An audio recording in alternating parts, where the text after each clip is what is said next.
and he makes up stories. He said something about me that I stood over the graves of soldiers. Nobody loves the military more than me. Nobody. Nobody respects it.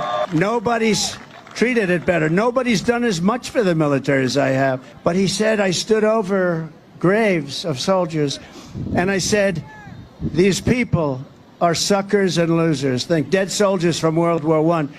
I said this was a made-up deal from a magazine that's failing, Financial Disaster, by a guy that is a horrible radical left lunatic named Goldberg.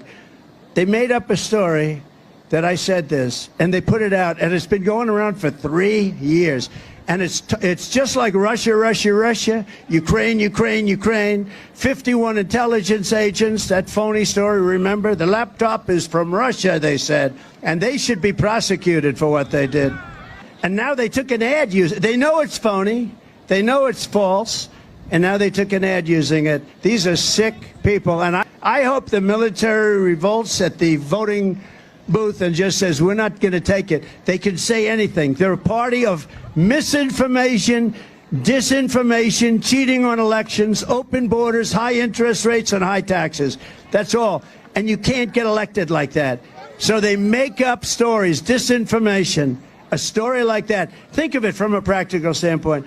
I'm standing there with generals and military people in a cemetery, and I look at them, I say, these people are suckers and losers.